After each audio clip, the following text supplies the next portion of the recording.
मंच पर विराजमान बिहार सरकार के विकास आयुक्त विवेक कुमार सिंह जी, हमारे पटना के रूबन अस्पताल के संस्थापक चेयरमैन डॉक्टर साहब, जिनको हम लोग बहुत ही श्रद्धा से इसलिए देखते हैं कि पटना में स्वास्थ्य सेवाओं में जब बहुत गिरावट थी तो इन्होंने एक बहुत ही सकारात्मक प्रयास किया और उसका लाभ पटना के लोगों को मिला। हमारे विजय भाई और ज्ञान मोहन जी, अरुण जी, ये सभी जो सामने बैठे हुए हैं हमारे बहुत ही वरिष्ठ लोग हैं, सबों को नमस्कार करता हूँ। कोशिश करूँगा कि 15 मिनट के समय में अपनी बात समाप्त करूँ। बिहार के बारे में जितनी भ्रांति बाहर के लोगों को है, उससे ज़्यादा भ्रांति बिहार के रहने वाले लोग ही बिहार के बारे में पैदा करते हैं। क्योंकि मैंने तो बिहार में भी काम किया और लगभग 1970 से लेकर और 90 तक 20 वर्षों तक बिहार में ही मेहनत किया, काम किया। 90 के बाद मैं धीरे धीरे आवश्यकता ऐसी पड़ी कि दिल्ली हमें शिफ्ट करना पड़ा, क्योंकि जब काम पूरे देश में फैलता है तो कम्युनिकेशन के पॉइंट ऑफ व्यू से, आवागमन के साधन के दृष्टि से आपको ऐसा स्थान चुनना पड़ता है जहाँ से आप जा सके सभी जगह।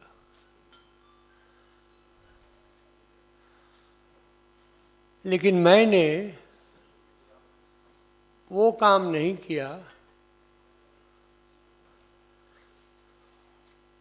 जो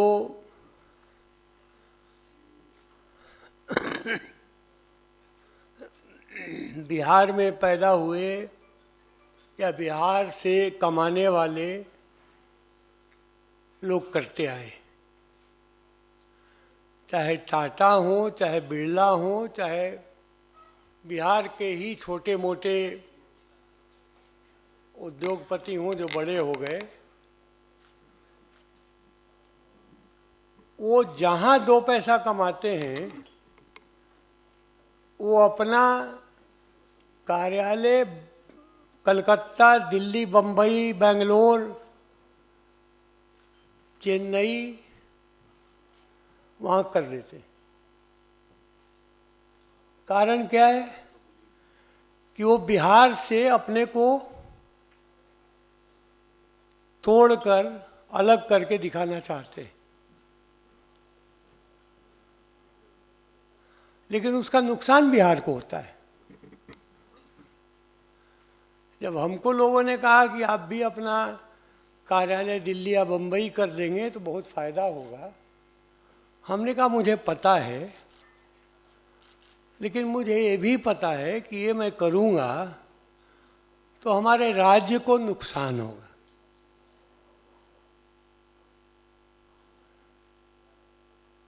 क्योंकि अगर मैं बिहारी हूँ और बिहारी होने का गर्व है मुझे, तो मैं अपने कंपनी का बिहारी ब्रांड क्यों नहीं स्थापित करूं?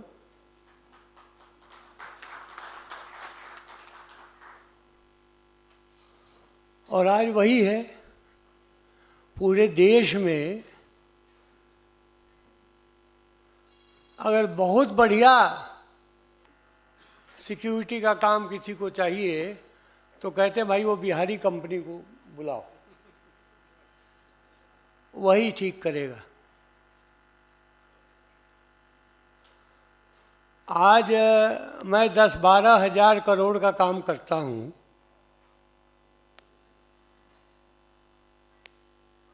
कोई उद्योग मैंने नहीं बैठाया, सर्विस इंडस्ट्री में काम किया।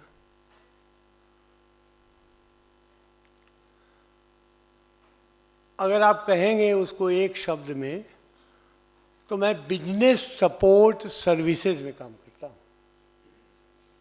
क्योंकि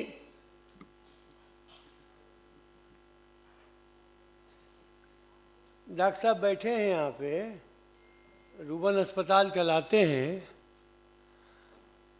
इनको डॉक्टर बहुत आराम से मिल जाएगा,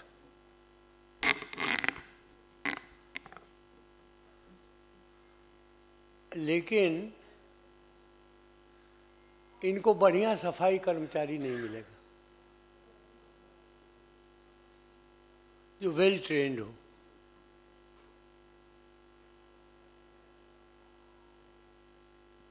तो security, housekeeping, cash services, pest control, इस तरह की चीज़ों में हमने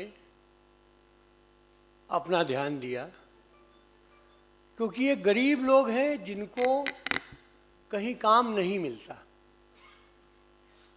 डॉक्टर इंजीनियर को तो कहीं काम मिल जाएगा, लेकिन जो लो स्किल्ड लोग होते हैं,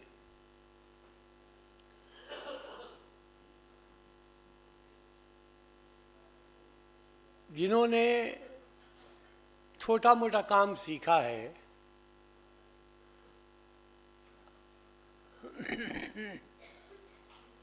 उनको काम कैसे मिले।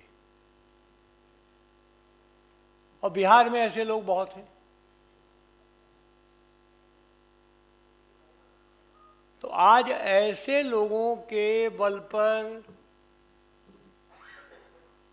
हमने जो कंपनी खड़ी की, छोटे से बहुत मामूली, एकदम साधारण। मैं तो पत्रकार था, मैं तो ये सब जानता भी नहीं था, लेकिन एक दिन के बिरला साहब ने हमको बुलाया और कहा कि बेटा आप बहुत बढ़िया लिखते हो, लेकिन अगर ऐसा ही लिखते रहोगे तो इंदिरा गांधी हमारी सारी चीनी मिलें बंद करवा देंगी। तो मैंने कहा मैं समझ गया आपकी बात, चीनी मिलें बंद नहीं होने दूंगा, मैं कुछ और कर लूँगा। तो शाम को जयप्रकाश नारायण के यहाँ जाते थे हम लोग, तो उन्होंने कहा कि मारवाड़ी तो रख निकाल दिलक। हमने कहा कि हाँ निकाल ना दिलक, हमरा अपन परेशानी वो बतैलन तो हम कहनी कि ठीक बा, तो का करबा। हम कहनी बम्बई से धर्मवीर भारती के फोन आई रहे, वो कहलन हमारे यहाँ लिखो। इलाहाबाद से आलोक मित्रा का फोन आया था, वो बोले कि हमारे माया के संपादक हो जाइए। तो जेपी ने कहा तुम छोड़ के पटना चले जाओगे। हमने कहा नहीं, बिल्कुल नहीं जाएंगे। अभी आपने इतना बड़ा युद्ध ठाना हुआ है, हम आपको छोड़ के नहीं जाएंगे, यहीं से बैठ के सब काम करेंगे। तो जेपी ने कहा कि वो तुम चाहे जो करो, वो तो तुम्हारा अपना निर्णय है, उस पर मैं कुछ नहीं कहूँगा, लेकिन मैं एक बात कहता हूँ, ये आज का हेडलाइन देखो, 4 लाख आर्मी पर्सनल को सेपरेट किया जा रहा है। हमने कहा मैं जानता हूँ, ये रात हेडिंग मैंने ही लगाई थी और ये हेडलाइन छपी है अखबार में, तो मैंने ही लगाई थी हेडिंग। कहा कि अब ये बताओ, ये 4 लाख लोग जो हैं ये कोई काम और जानते नहीं है, सिर्फ बंदूक चलाना जानते हैं, और इनको कोई अगर दूसरा अल्टरनेट एम्प्लॉयमेंट नहीं मिलेगा तो ये बंदूक उठाएंगे, और बंदूक उठाएंगे तो ये समाज के लिए, सरकार के लिए समस्या पैदा करेंगे। अब मेरी उम्र नहीं है कि मैं चंबल की घाटी में घूम के माधो सिंह और मोहर सिंह को आत्मसमर्पण करने के लिए प्रेरित करूं। इनके अल्टरनेट एम्प्लॉयमेंट के लिए तुम कुछ करो। हमने कहा बाबूजी यही तो दिया है बिरला जी ने, 230 रुपया है जेब में, पर्स निकाल के दिखाया मैंने। उन्होंने कहा बेवकूफ़, पैसे की बात नहीं कर रहा हूँ मैं, लेकिन तुम कर सकते हो इस काम को, क्योंकि आर्मी सर्किल में बहुत इज्जत है तुम्हारी, क्योंकि तुमने लगभग 1.5 साल बांग्लादेश में बिताया, 2 बार कैप्चर हुए पाकिस्तान आर्मी से, बहुत सम्मान है तुम्हारा। और जितने भी उद्योगपति आते हैं रांची से, पटना से, जमशेदपुर से, ये सभी कहते हैं भाई पटना डायरी तो रविंद्र किशोर का पढ़ने लायक होता है, बहुत बढ़िया लिखता है, अच्छे अच्छे विषय उठाता है। तो तुम क्यों नहीं उनके ज़रूरत को पूरा कर देते हो, आर्मी के लोगों को वहाँ पहुँचा दो। तो 74 की बात है ये, लेकिन 74 से लेकर 1980 तक, 6 वर्ष तक ये वॉलेंटरी मैंने काम किया। मैं अपना लिखता पढ़ता रहता था, और कहीं कोई हमें संपर्क करता था तो मैं दानापुर रेजिमेंटल सेंटर जाके वहाँ की डिपो कंपनी से लोगों को सेलेक्ट करके पहुँचा देता था। जब ज़्यादा डिमांड आने लगा तो एएससी का रेजिमेंटल सेंटर गया में था, उसको वहाँ भी जाने लगा। और ज़्यादा डिमांड हुआ तो सिख रेजिमेंटल सेंटर रामगढ़ में था, पंजाब रेजिमेंटल सेंटर रामगढ़ में था, वहाँ भी जाने लगा। धीरे धीरे ऐसे करते करते 1980 में हमारे एक इंडस्ट्रियलिस्ट फ्रेंड थे जिनकी मैं बहुत मदद करता था। उन्होंने कहा भैया देखो मेरे यहाँ स्ट्राइक का नोटिस आया है,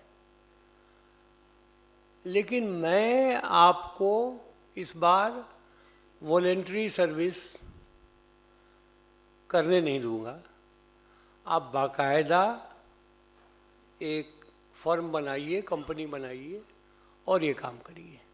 तो इस तरह से बात शुरू हुई। आज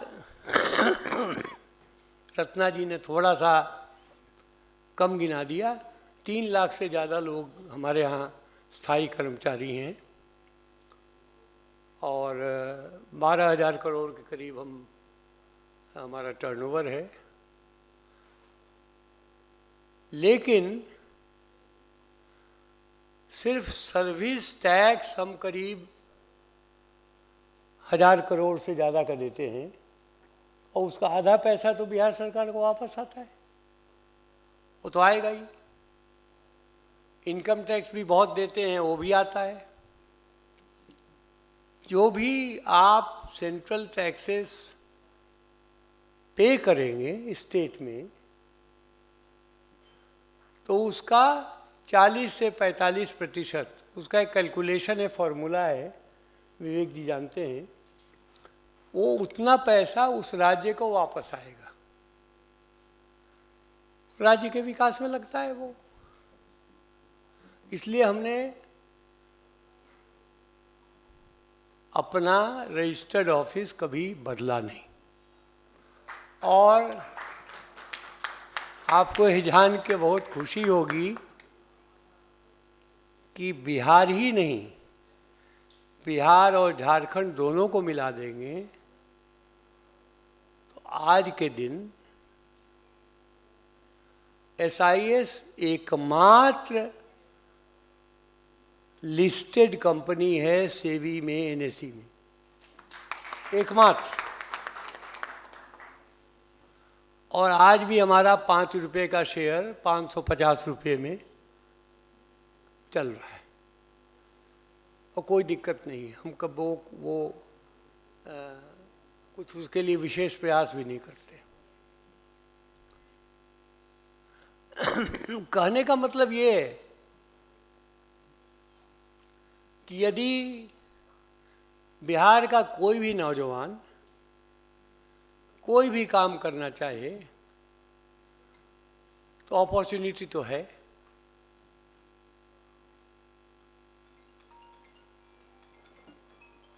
लेकिन उसमें दो बातें हैं जिसको समझने की जरूरत है, क्योंकि अब हमको समाप्त करना है। पहली बात यह है कि झारखंड और बिहार जब अलग हुआ उसके बाद हम क्या काम करें उस पर सही ढंग से न तो यहाँ के इंडस्ट्रीज ने विचार किया, न सरकार ने विचार किया। क्योंकि सारा माइन, मिनरल और बड़ी बड़ी इंडस्ट्रीज, शुगर इंडस्ट्री को छोड़कर वो तो सब झारखंड में चला गया। तो हम बेसिकली एक एग्रीकल्चरल स्टेट हैं। तो हमें जो भी फोकस करना होगा तो एग्रीकल्चर बेस पे ही फोकस करना होगा। दूसरी बात मैं कहना चाहूँगा नौजवानों के लिए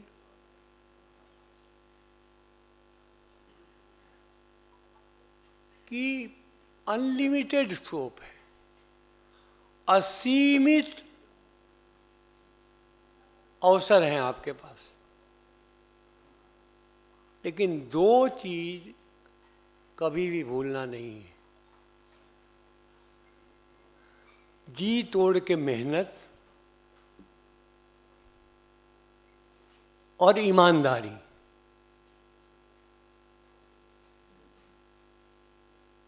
मेहनत तो इतना होना चाहिए कि सोते जागते उठते बैठते आपको बस फोकस वही रहना है जो आप कर रहे हैं।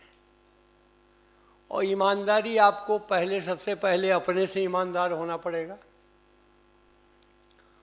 अपने एम्प्लॉयज से ईमानदार होना पड़ेगा और अपने कस्टमर से ईमानदार होना पड़ेगा। बेईमानी करने से आप कभी भी आगे नहीं बढ़ सकते। आपको बस एक बात कह के मैं समाप्त करूंगा।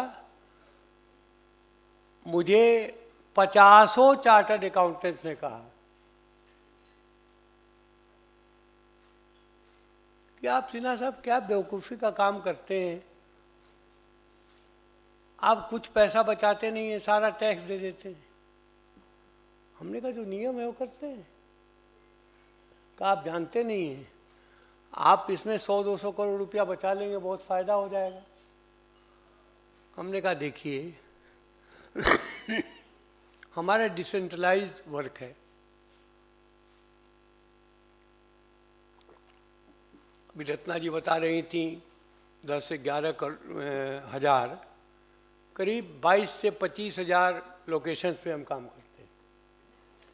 तो ये 25 हज़ार लोग हमारे अकाउंट्स को साइन करते हैं, कैश ड्रॉ करते हैं, अकाउंट्स लिखते हैं, पेमेंट करते हैं, रिसीव करते हैं, सारा कुछ करते हैं। तो आप बताइए कि मैं इतने ज़्यादा टोटी हमारे खुले हुए हैं और मैं चोरी करना शुरू करूँगा तो सभी करेंगे, सभी करेंगे थोड़ा बहुत, फिर क्या बचेगा। लेकिन मैं आपको बताता हूँ, मजाक की बात नहीं है, जब हमारी कंपनी का वैल्यूएशन होने लगा, सेबी में हम जब जा रहे थे,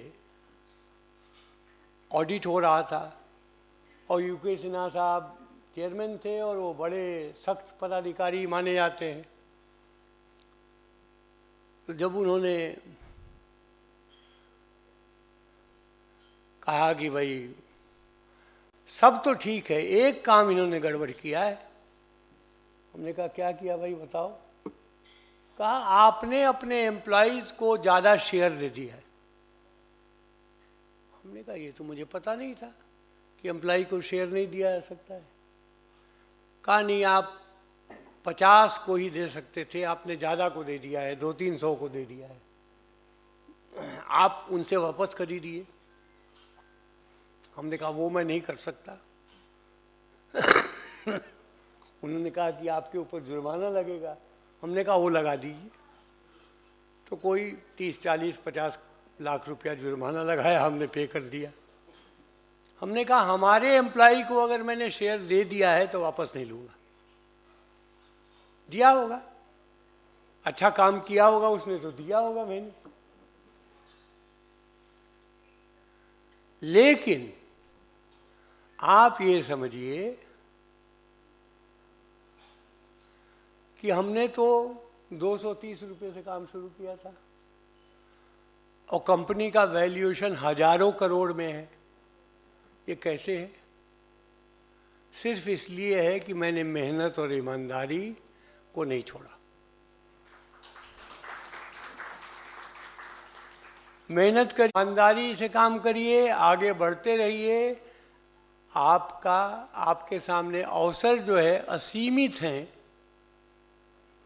हवा में पैसा तैर रहा है, आप पकड़ सकते हैं तो पकड़ लीजिए। बहुत बहुत धन्यवाद।